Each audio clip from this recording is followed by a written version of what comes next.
is your choice. Do we want to stand and get arrested here, or do we want to come back with 1,000 people and just not be 1,000 people? 1,000 people!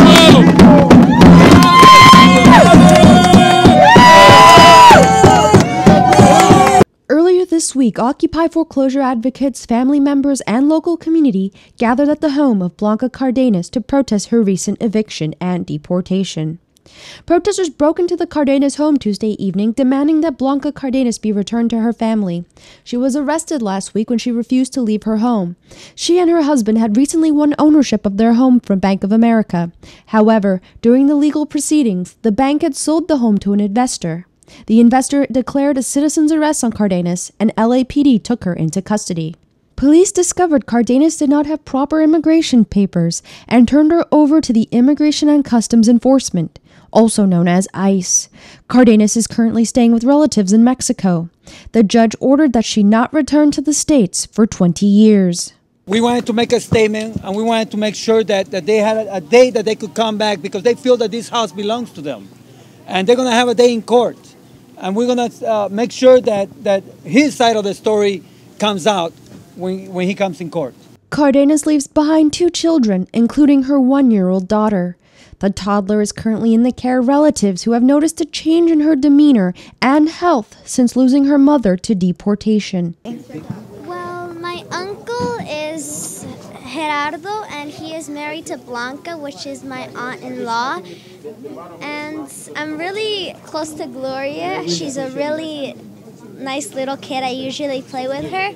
But now in these days, she's feeling really sad, and when she sees her mom on the television, she screams, "Mom," and it breaks my heart. It's sad. What do you think about the situation with Blanca? I'm scared and I'm sad. Why are you scared? Because I usually don't get into situations with police. I'm scared because I heard that she's gonna come back in 20 years, and I'll be 30 years because I'm 10 years now. So you worried you're never gonna see her again, or not till you're really older? Yes, and I'm scared that Gloria will only see her once a year. LAPD responded to a phone call saying that someone was trying to break into the home. Several police cars surrounded the block, and at least 20 police officers were on standby, with a few in riot helmets. The captain ordered the protesters to leave the property or face possible arrest.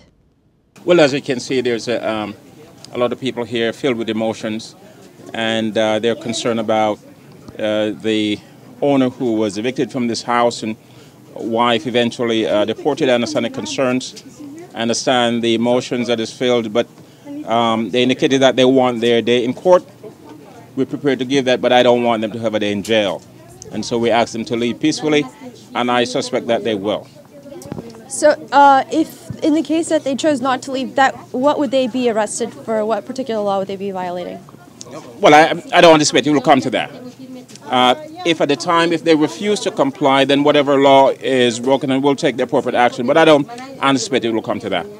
When further pressed, Captain Whittingham was unable to clarify which laws would be violated if protesters stayed at the home. Ultimately, no arrests were made. The family plans to fight the deportation in court, and protesters are planning other events over the weekend to continue to put pressure on the bank and city. Last month, San Francisco officials put out a foreclosure audit that showed that 84% of all foreclosures have fraudulent documentation or are illegal. This is Margot Paez signing off for Insightout News. Goodbye.